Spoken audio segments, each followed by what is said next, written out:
గర్జన గర్జన గర్జన స్వర గర్జన గర్జన గర్జన గర్జన సువార్త గర్జన గర్జన గర్జన గర్జన స్వర గర్జన గర్జన గర్జన గర్జన సువార్త గర్జన యేసయ్య గర్జన మెస్సీయ గర్జన యేసయ్య గర్జన మెస్సీయ గర్జన భూమి ఆకాశం మంచం వరకు వినపడుతున్నాయి గర్జన భూమి ఆకాశం మంచం వరకు వినబడుతున్న యోధ స్వర గర్జన స్వర గర్జన స్వర గర్జన స్వర గర్జన.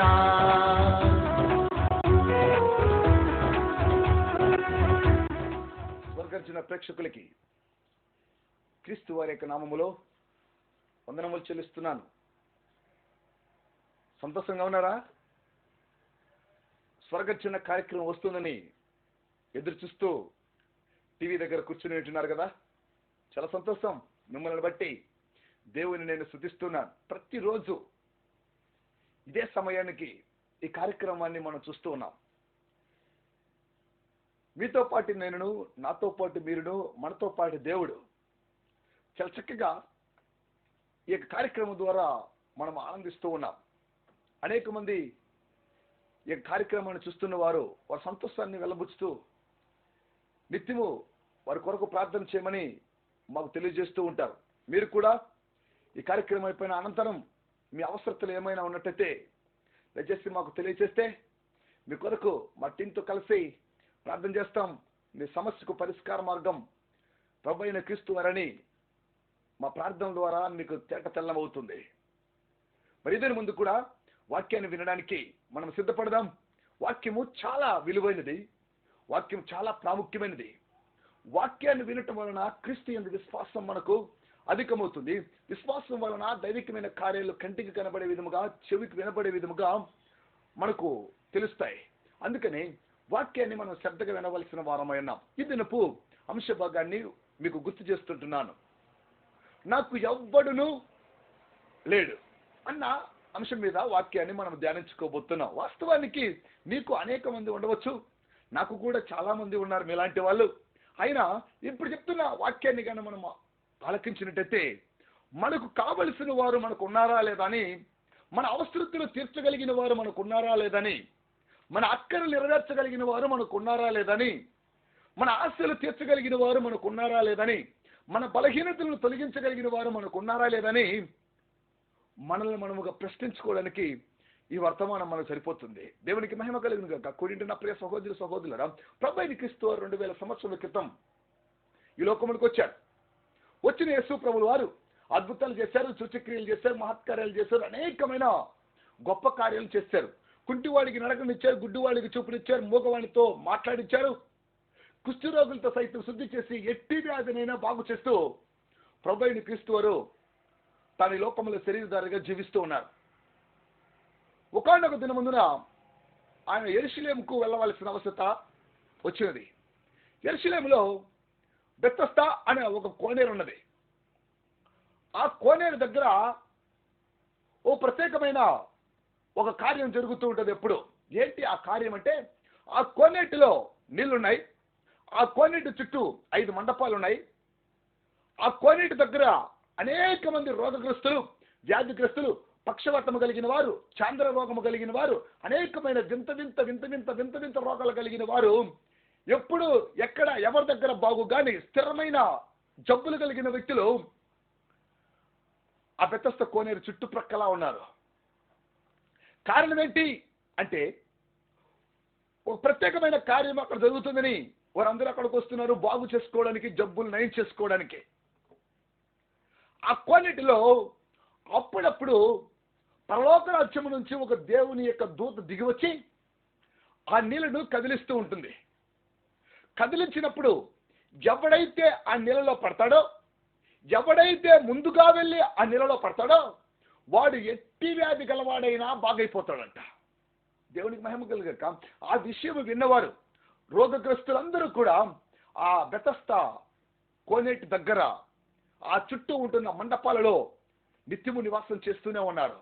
ఎదురు చూస్తూనే ఉంటారు, దూత ఎప్పుడు వస్తుందా, దూత ఎప్పుడు నీళ్లు కదిలిస్తుందా, ఎప్పుడు మనం వెళ్ళి నీళ్ళు లేక పడదామని రాత్రింబగళ్ళు కంటికి కునుకు లేకున్నట్టుగా ఎదురు చూస్తూ కొందరు జబ్బులు బాగు చేసుకుని స్వస్థలు పొంది వెళ్ళిపోతూ ఉన్నవారు, మరికొందరు అలవట్టిస్తూ ఎప్పుడో ఒకప్పుడు నా రోగము కూడా బాగు కాకపోతుందని నిరీక్షిస్తూ నివసించిపోయిన వారు కూడా మరికొందరు.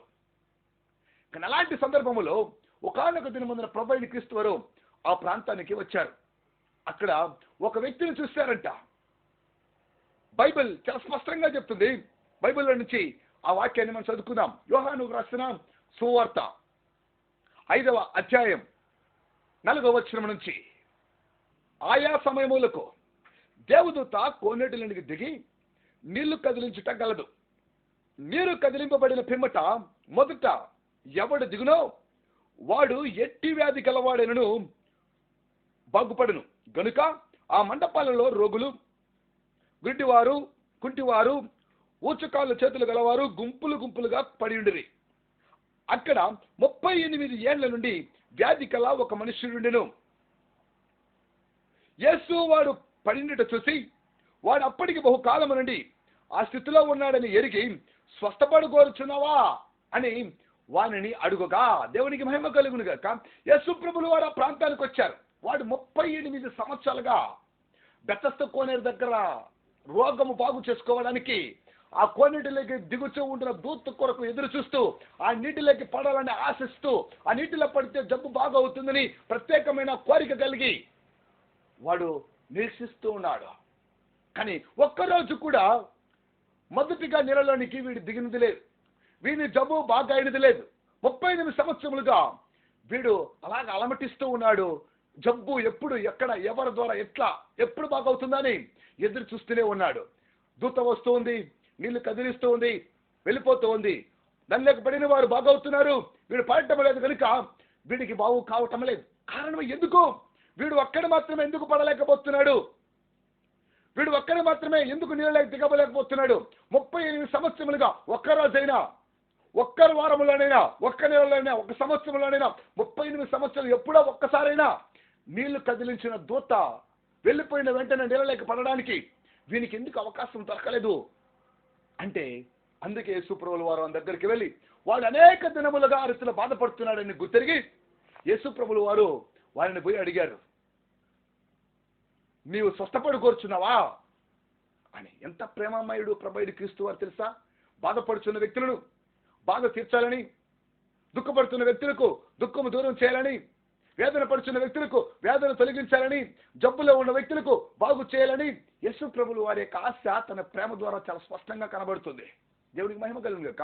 కానీ వాడు యేసు ప్రభువుల వారితో ఒక చక్కటి విషయాన్ని చెప్తున్నాడు. అదే ఈ దినపు మన అంశ భాగం. దయచేసి ఆ వాక్యాన్ని మనం చదువుకున్నాం.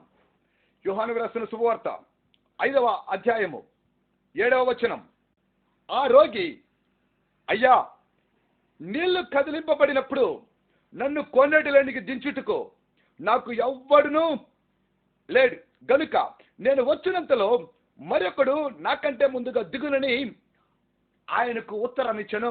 దేవునికి మహిమ కలుగును గాక. కొన్నిటి నా ప్రియ సహోదరి సహోదరులరా, వీడికి ఎవ్వడు కూడా నీటిలోనికి దించేవారు లేరు. భార్య ఉండవచ్చు, పిల్లలు ఉండవచ్చు, అమ్మ ఉండవచ్చు, నాన్న ఉండవచ్చు, బంధువులు ఉండవచ్చు, స్నేహితులు ఉండవచ్చు, కానీ నీటిలోనికి దించేవాడు లేడు. నీకు కూడా అనేక మంది స్నేహితులు ఉండవచ్చు, బంధువులు ఉండవచ్చు, అమ్మ, నాన్న, అక్క, తమ్ముడు, అన్న, చెల్లి, మామ, బావమరుదులు, కోకొల్ల మంది ఉండవచ్చు. కానీ నిన్ను మంచి మార్గంలో దించేవారు ఎవరు లేకపోతుండవచ్చు. నీ జబ్బును బాగు చేయడానికి నీకు మంచి మార్గమును చూపించేవారు, నీ బాధను తొలగించడానికి నిన్ను మంచి మార్గంలో నడిపించేవారు, నీ యొక్క ప్రత్యేకమైన వ్యాధులకు దూరం చేయగలిగి నిన్ను మంచి మార్గంలో నడిపించగలిగిన వారు ఎవరు లేరు. ఎందుకు అంటే, బాగా ఆలోచించండి నా ప్రియమిత్రులారా, వీడు 38 సంవత్సరములుగా వ్యాధిగ్రస్తుడు. వ్యాధిగ్రస్తుడైన వీరిని మొట్టమొదటిగా 4 విషయాలు ఎవరొచ్చినా చేయవలసిన అవసరం ఉంటుంది. అది మొదటిది, వారిని పైకి లేపాలి. కారణం ఏంటంటే, వాడు 38 సంవత్సరములుగా వ్యాధిగ్రస్తుడు. వాడంతకు వాడుగా లేవలేడు, ఎవరో ఒక్కరు లేపాలి. కానీ ఒక్కసారి, 2 సార్లు, 3 సార్లు లేపగలరేమో, కానీ దూత వచ్చినప్పుడు వాడు ప్రతిసారి లేపవలసిన అవసరం చూస్తుంది. అందుకని లేపడానికి ఎవడూ కూడా వాడి దగ్గర రాలేదు. రెండో విషయం, వాడు లేపితే లేచి నీళ్ళ వెళ్ళి పడేవాడు కాదు. 38 సంవత్సరములుగా బలహీనత చేత కృంగిపోయిన వాడు. తప్పనిసరిగా లేపిన వ్యక్తే వాడిని గట్టిగా పట్టుకోవాలి. వాడు తిరిగి కింద పడకూడనట్లుగా. వాడిని లేపి వదిలిపెట్టేస్తే వాడు మళ్ళీ పడిపోతాడు. వాడిని లేపుకొని పట్టుకోవాల్సిన అవసరం కూడా ఉన్నది కనుక వానికి ఎవడూ కూడా దగ్గరకు వచ్చి వాడిని లేపడానికి కానీ పట్టుకోవడానికి కానీ ఇష్టపడటం లేదు. మరి మూడవ విషయం ఏంటంటే, వారిని పట్టుకున్నంత మాత్రాన సరిపోదు. కోనేరు కొంచెం దూరం ఉండవచ్చు. వారిని నీళ్ళ వరకు తప్పనిసరిగా నడిపించవలసిన అవసరం ఉన్నది. అందుకని వారిని లేపగలిగడానికి, పట్టుకోవడానికి, వారిని నడిపించడానికి మనుషులు ఎవ్వరూ కూడా వాని దగ్గరలో లేరు. ఎవరూ కూడా వానికి సహాయం చేసేవారు లేరు. వాడిని ఎత్తుకొని వాడిని తీసుకుని పోగలిగిన వ్యక్తులు ఎవరు లేరు. మరి దానికంటే శ్రేష్టమైనది ఏంటంటే, ఒకవేళ నీలాంటి నాలాంటి వ్యక్తులు వారిని పట్టుకొని పైకి లేపి వారిని నడిపించుకుంటూ నీళ్ళ దగ్గర తీసుకుని వెళ్ళే లోపల మరొకడు నీళ్ళలో పడిపోయి ఉంటాడు. వానికి బాగా అవుతుంది కానీ వీనికి బాగు కాదు. అంటే ఎత్తిన వ్యక్తి పట్టుకోవాలి, పట్టుకున్న వ్యక్తి నడిపించాలి, నడిపించే వ్యక్తి కూడా దూత నీళ్లు కదిలించినప్పుడు అందరికంటే ముందుగా కోనేటిలోనికి వాడిని దించాలి. అనేక మందికి ప్రయత్నించవచ్చు, ఆ ప్రయత్నం విఫలమై ఉండవచ్చు. అందుకే 38 సంవత్సరములుగా వాడు ఆ బెతస్త కోనేరు దగ్గర రోగిగా ఉండిపోయాడు. వానికి ఎవ్వడూ కూడా సహాయం చేసేవాడు లేకపోయారు. కూడి నా ప్రియ సహోదరుడా, మరి నీకు కూడా ఇలాంటి ఇరుకులు ఇబ్బందులు ఉన్నాయేమో. నిన్ను పట్టుకునేవారు లేక, నిన్ను లేవనెత్తేవారు లేక, నిన్ను నడిపించేవారు లేక, నిన్ను మంచి మార్గంలో తీసుకువెళ్ళి దించేవారు లేక వ్యసన పడుచున్నావేమో. కానీ నా యేసయ్య ఉన్నాడు అన్న సంగతిని నేను మీకు ఇద్దరి మంది గుర్తు చేస్తున్నాను. ఆ 38 సంవత్సరముల వ్యాధిగ్రస్తుడు కూడా నా దేవుడే వారితో మాట్లాడుతున్న స్వస్థపడా కోరుచున్నావా అని. ఏ విషయంలో అన్నది ఒక్క రోగ విషయంలోనే కాదు నా ప్రియ మిత్రులారా. ప్రభువైన క్రీస్తు వారిని అన్ని విషయంలో కూడా పైకి లేవనెత్తగలరు. ఆ విషయాలను మీకు బైబిల్లో నుంచి నేను మీకు గుర్తు చేస్తున్నాను. నిన్ను పైకి లేవనెత్తే ఒక్క నా దేవుడు యేసు ప్రభువు వారు. బైబిల్లో నుంచి ఎక్కడి నుంచి ఆయన లేవనెత్తుతాడు, ఎవరెవరిని ఆయన లేవనెత్తాడు, ఏ విధముగా నీకు ఉపయోగకరముగా నిన్ను పైకి లేవనెత్తుతాడో పరిశుద్ధమైన గ్రంథం 1 సాముయేలు గ్రంథం 2వ అధ్యాయం 7-8 వచనాలను మనం చదువుదాం. యెహోవా దారిద్ర్యమును ఐశ్వర్యమును కలగజేవాడు, కృంగజేవాడును లేవనెత్తువాడును ఆయనే. దరిద్రులను అధికారులతో కూర్చుండబెట్టుటకును మహిమగల సింహాసనమునకు స్వతంత్రింపచేయుటకును వారిని మట్టిలో నుండి ఎత్తువాడు ఆయనే. లేవిగల వారిని పెంట కుప్ప మీద నుండి లేవనెత్తువాడు ఆయనే. దేవునికి మహిమ కలుగును గాక. వీరిని ఎత్తేవారు లేరేమో కానీ యేసు ప్రభువు వారిని ఎత్తగలరు. నిన్ను ఎత్తేవారు లేరేమో, నిన్ను ఆయన ఎత్తగలరు. ఏ విషయాల్లో ఆయన ఎత్తగలరని బైబిల్ చాలా స్పష్టంగా చెప్తుంది. దరిద్రతల నుండి ఐశ్వర్యములోనికి నిన్ను ఎత్తగలడు. లేవి కలిగి, కొదువ కలిగి, ఏమాత్రము కూడా ఆర్థిక స్తోమత లేకుండా బలహీనమైన కుటుంబముగా నీ కుటుంబం ఉంటే నిన్ను దరిద్రతలో నుంచి యేసు ప్రభువు వారు నిన్ను పైకి లేవనెత్తగలరు. నిన్ను లేమిలో నుంచి అనగా కొద్దువ, కొరత, ఉదయము సాయంకాలము ఏదో ఒక రకమైన కొద్దువ, ఏదో ఒక రకమైన కొరత, ఏదో ఒక రకమైన లేమి నీకు కనిపిస్తూనే ఉన్నది. కానీ యేసు ప్రభువు వారు చెప్తున్నారు, లేమిలో నుంచి నిన్ను కలిమిలోనికి యేసు ప్రభువు వారు లేవనెత్తగలరు. నిన్ను లేమిలో నుంచి ఐశ్వర్యములోనికి యేసు ప్రభువు వారు లేవనెత్తగలరు. కొన్నింటి నా ప్రియ సహోదరులారా, అంతేకాకుంటే నీవు రోగముతో, వ్యాధితో, బాధతో పడిపోయినావేమో, నిన్ను పైకి లేవనెత్తేవారు లేకపోయినారేమో. నా యేసు ప్రభువుల వారు ఆ రోగితో చెప్తున్నారు, నీవు పైకి లేచి నీ పరుపును ఎత్తుకొని నువ్వు నడువమో అన్నాడు. అంటే యేసు ప్రభువుల వారు 38 సంవత్సరములుగా పడిపోయిన నా రోగిని పైకి లేవనెత్తారు. నీ రోగాన్ని, నీ వ్యాధిని, నీకుంటున్న సమస్త బాధలను కూడా ఆయన తొలగించి పడిన చోటు నుంచి నిన్ను పైకి లేవనెత్తడానికి ఆయన సమర్థుడు అని. బలహీనతల నుంచి నిన్ను బలములోనికి ఆయన లేవనెత్తగలడు. వ్యాధుల నుంచి నిన్ను సంపూర్ణమైన ఆరోగ్యంలోనికి ఆయన లేవనెత్తగలడు. కొన్ని నా ప్రియ సహోదరులారా, ఎవరు నన్ను లేవనెత్తేవారు లేరనుకుంటున్నావా? ఏదైనా మంది కార్యక్రమాన్ని చూస్తూ ఉంటున్నా, ఈ కార్యక్రమం మాటలు వింటూ ఉంటున్నా, నా ప్రియ దేవుని బిడ్డలారా, దేవుని నామానికి మహిమకరముగా నిన్ను లేవనెత్తేవాడు నా దేవుడే. వానికి ఎవ్వరూ లేరు. అయినా యేసు ప్రభువులు వారు ఉన్నారు. నీకు లేవనెత్తేవారు ఎవరు లేకపోవచ్చు, నా యేసు ప్రభువులు వారు ఉన్నారన్న సంగతిని నీకు ఈ రాత్రికాల సమయం ఉంది కార్యక్రమం ద్వారా నేను నీకు గుర్తు చేస్తూ ఉంటున్నాను. మరి రెండవ విషయం, వారిని లేవనెత్తేవారు లేరు, అతను పట్టుకునేవారు కూడా లేరు. నిన్ను కూడా లేవనెత్తేవారు లేరు, పట్టుకునేవారు లేకపోతే మరి యేసు ప్రభువులు వారు నిన్ను పట్టుకొనగలరు. ఏ విషయాలలో ఆయన పట్టుకొనగలరో పరిశుద్ధమైన గ్రంథంలో నుంచి దావీదు వ్రాసిన కీర్తనలు 18వ అధ్యాయం 16వ వచనాన్ని ఒకసారి మనం చదువుకుందాం. ఉన్నత స్థలముల నుండి చెయ్యి చాపి ఆయన నిన్ను పట్టుకొని మహాజలరాశుల నుండి నిన్ను తీసెను. బలవంతులకు పగవారు నిన్ను ద్వేషించువారు నాకంటే బలిష్ఠులై ఉండగా వారి వశము నుండి ఆయన నన్ను రక్షించెను. ఆపత్కాలమందు వారు నా మీదికి రాగా యెహోవా నన్ను ఆదుకొనెను. దేవునికి మహిమ కలుగును గాక. కొనిండి నా ప్రియ సహోదరులారా, ఆయన నిన్ను పట్టుకుని బలత్కారాలు మీదకి వచ్చినప్పుడు, నీ శత్రువులు నీ మీద పడినప్పుడు, అపాయములు నీకు తగులు సమయం వచ్చినప్పుడు ఆయన చేయి సాచి నిన్ను పట్టుకుంటాడంట. లేఖన భాగములో పేతురును భక్తుడున్నాడు. నీటిలో ఆయన మునిగిపోతూ ఉంటే యేసయ్యా రక్షించుము అని ఒక చిన్న ప్రార్థన చేస్తే తన చెయ్యిని చాచి యేసు ప్రభువుల వారు ఆ సముద్రములో మునిగిపోతున్న పేతురును పైకి లేవనెత్తారు. బలహీనతలో నీవు ఉన్నప్పుడు ఆయన నిన్ను పైకి లేవనెత్తగలరు. పట్టుకొని నిన్ను శక్తివంతుడిగా మార్చి శక్తివంతురాలుగా తయారు చేయగల శక్తి యేసు ప్రభువుల వారికి ఉన్నది. అపాయపులో నీవు ఉన్నప్పుడు నీ చేయి పట్టుకొని నిన్ను పైకి లేవనెత్తే దేవుడు యేసు ప్రభువుల వారు. అందుకే కాకుంటే దావీదు చాలా చక్కగా 139వ కీర్తన రాస్తూ, ఆకాశము నేను ఎక్కినను అక్కడును నీవు ఉన్నావు, పాతాళములోనికి నేను వెళ్ళను అక్కడును నీవు ఉన్నావు, సముద్ర దిగంతములలో నేను పండుకునేను కూడా నీ కుడి చెయ్యి నన్ను పట్టుకునేను అంటాడు. కారణం ఏంటంటే ఎక్కడికి వెళ్ళినా కూడా నిన్ను పట్టుకునే ఒకే ఒక్క ప్రత్యేకమైన దేవుడు యేసు ప్రభువుల వారు మాత్రమే.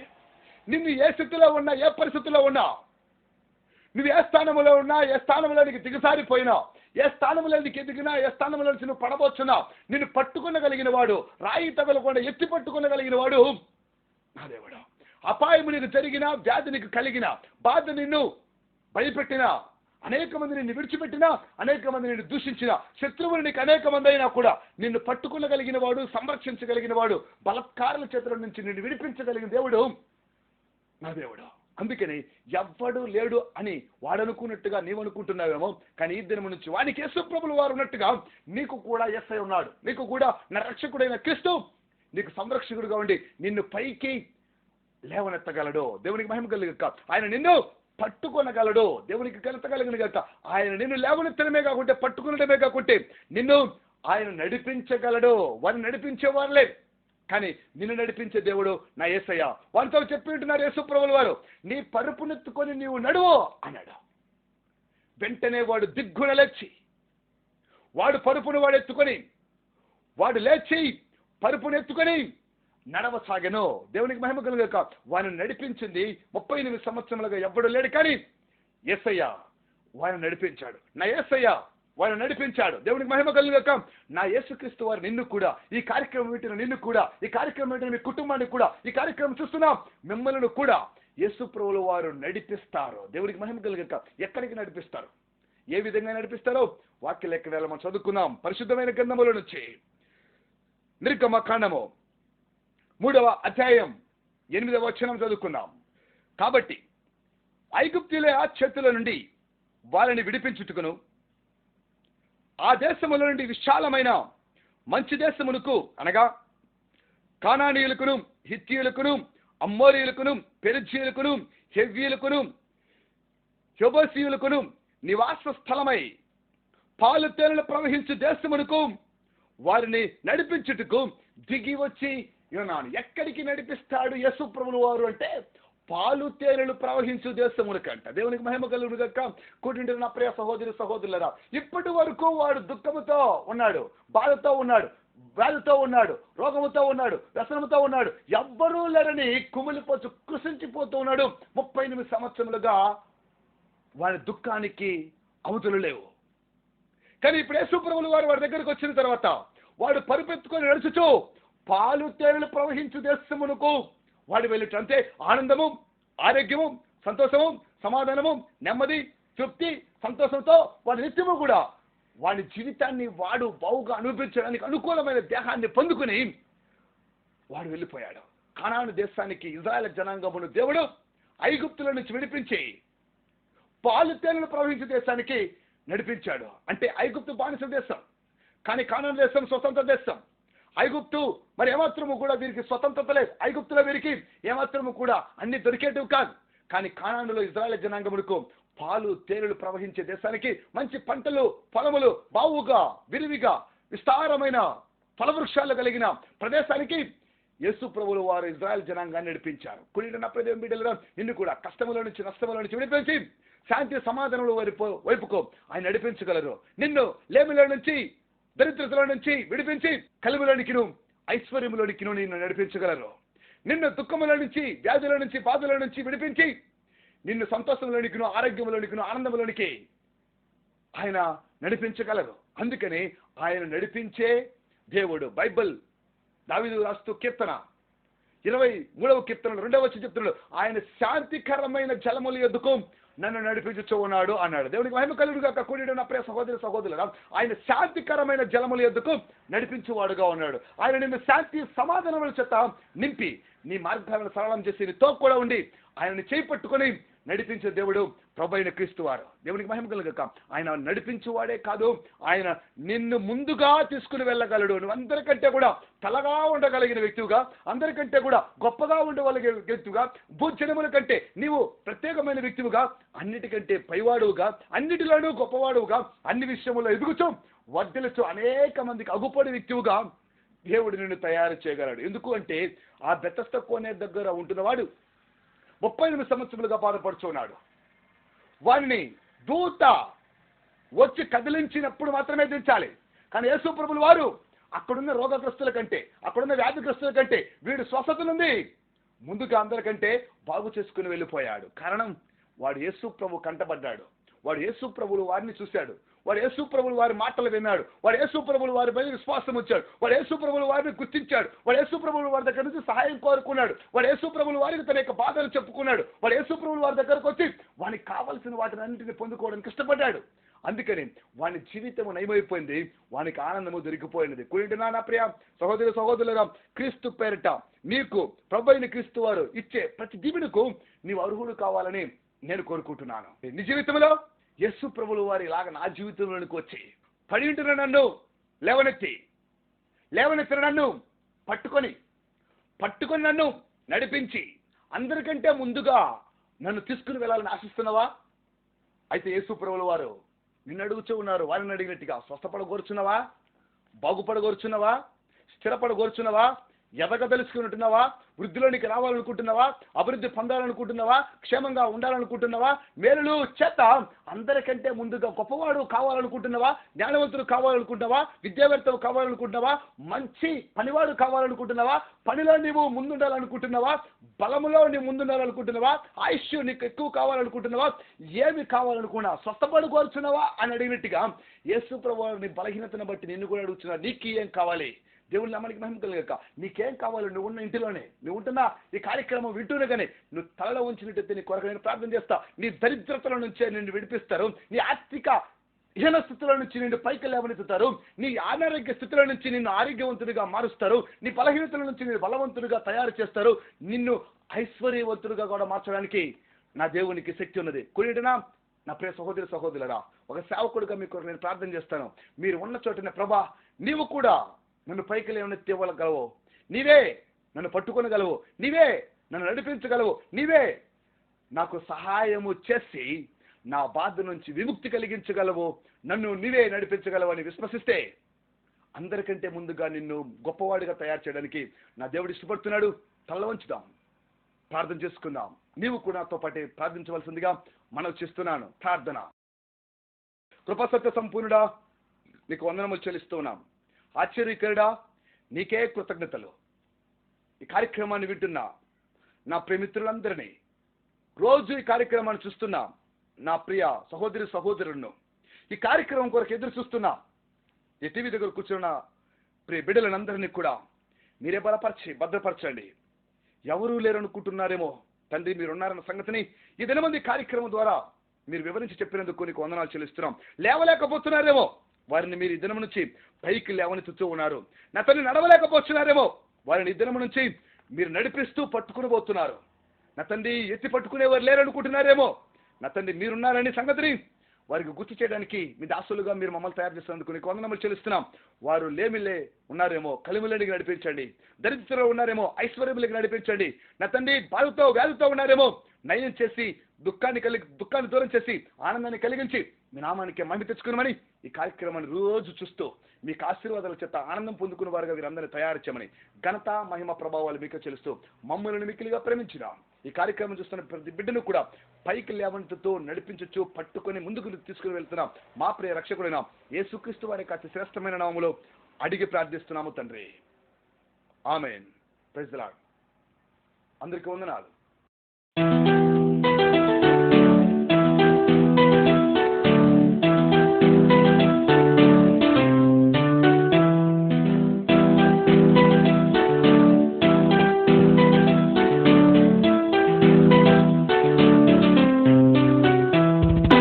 మహోన్నతుడా నీ కృప నన్ను నడిపించుచున్నదయ్యా. సర్వోన్నతుడా నీ ప్రేమ నన్ను ఫలింపచేయుచున్నది. మహోన్నతుడా నీ కృప నన్ను నడిపించుచున్నదయ్యా. సర్వోన్నతుడా నీ ప్రేమ నన్ను ఫలింపచేయుచున్నది. ఒక క్షణమైనా నిన్ను మరచి నేనుండాలేనయ్యా. ఒక దినమైనా నిన్ను విడచి జీవింపాలేనయ్యా. ఒక క్షణమైనా నిన్ను మరచి నేనుండాలేనయ్యా. ఒక దినమైనా నిన్ను విడచి జీవింపాలేనయ్యా. మహోన్నతుడా నీ కృప నన్ను నడిపించుచున్నదయ్యా. సర్వోన్నతుడా నీ ప్రేమ నన్ను ఫలింపచేయుచున్నది.